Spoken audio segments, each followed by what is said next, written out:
semestinya kita mengikuti pelajaran setiap hari itu memang harus semangat. Jangan tidak semangat.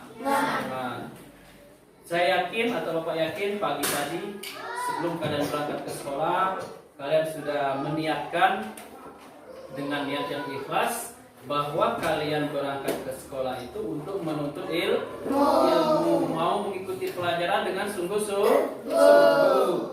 Manjada. Barang siapa yang bersungguh-sungguh, maka dia akan berhasil. Benar? Anak-anakku sekalian yang ganteng-ganteng dan cantik-cantik, pada pagi hari ini kalian mengikuti pelajaran insyaallah dengan ikhlas, dengan niat ingin menggapai atau meraih ilmu yang sebanyak-banyaknya, tentunya ilmu yang barokah, bermanfaat dunia dan akhirat. Baik anak-anakku sekalian, sebelum kita masuk ke materi untuk minggu hari ini, Bapak mau bertanya, pelajaran atau materi kita minggu yang lalu apa ya? Ada yang ingat? Materi kita atau pelajaran kita minggu yang lalu apa? Tentang beriman kepada Allah. Iya, beriman kepada Allah dan Rasul-Nya. Baik ya, kalian masih ingat tentang materi kita minggu yang lalu tentang beriman kepada Allah dan Rasul-Nya. Alhamdulillah, dan Bapak yakin kalian masih ingat semua materi-materinya karena baru minggu yang lalu. Baik anak-anakku sekalian, sebelum kita masuk ke materi, sebagai wujud cinta kita kepada tanah air, hubbul watun minal iman, bahwasanya cinta kepada tanah air kita Republik Indonesia merupakan bagian daripada iman. Maka kita akan menyanyikan lagu nasional. Lagu apa hari ini? Lagu apa? Ya, Garuda Pancasila. Baik, hitungan ketiga kita mulai ya. Dengan penuh semangat, dengan penuh ceria, kita menyanyikan lagu Garuda Pancasila. Baik, hitungan ketiga mulai. Wahid, Isnani, Talata. Bismillah dulu ya. Awali dengan Bismillah dulu ya. Silakan. Bismillahirrahmanirrahim.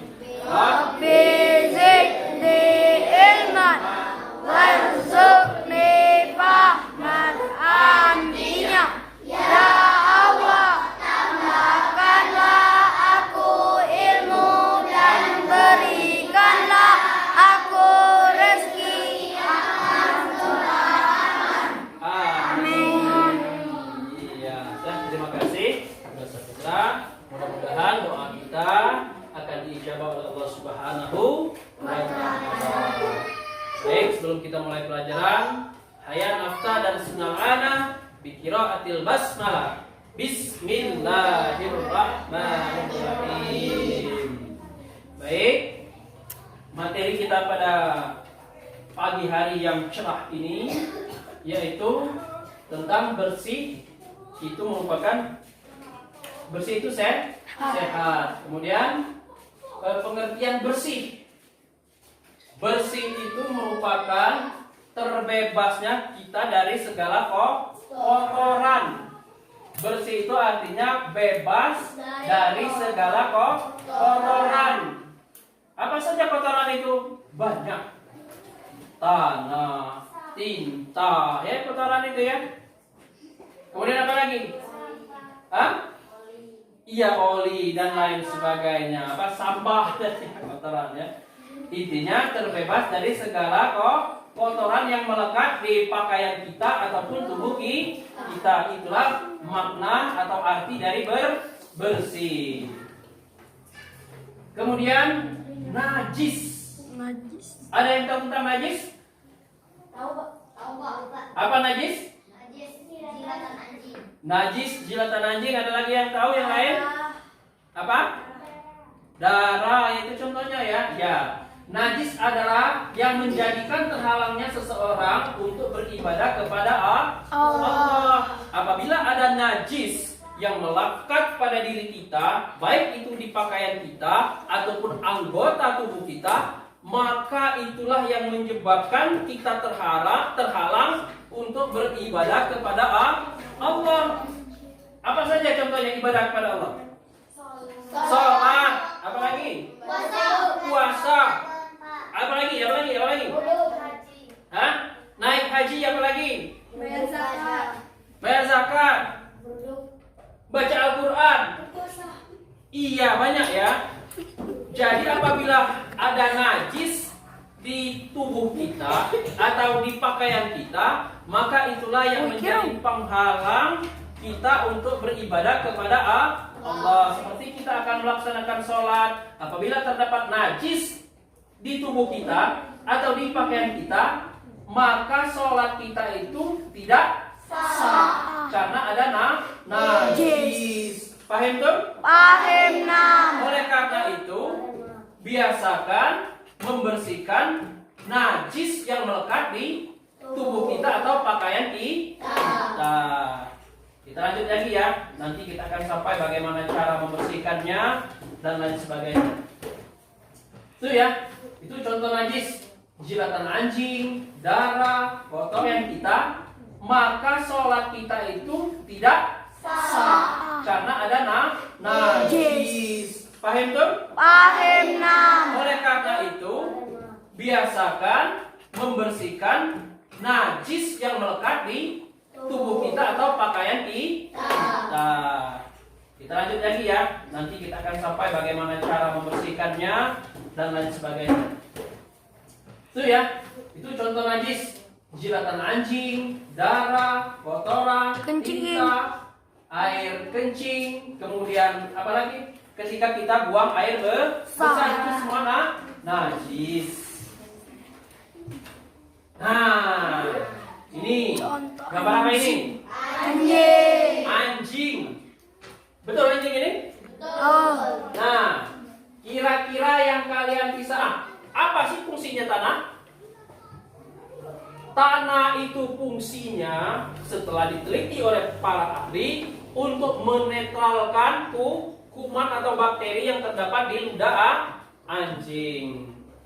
Makanya biasakan setiap kalian terkena najis dari anjing, langsung segera cuci sebanyak 7 kali. Salah satunya harus pakai tanah. Paham tuh? Tetap semangat. Semangat. Takbir. Iya, masih tetap semangat. Alhamdulillah, terima kasih ya anak-anakku sekalian yang ganteng-ganteng, cantik-cantik, soleh dan soleha. Amin ya. Nah, kemudian di sini ada hadas.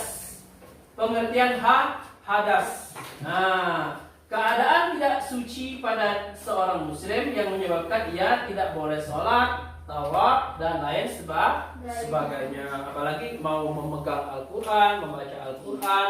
Apabila kita dalam keadaan berhadas, maka kita terhalang untuk beribadah kepada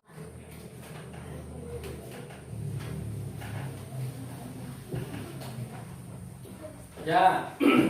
Mukanya juga seperti itu tadi ya, kalau tayamum. Kemudian hadas besar. Hadas besar itu harus disucikan dengan cara mandi.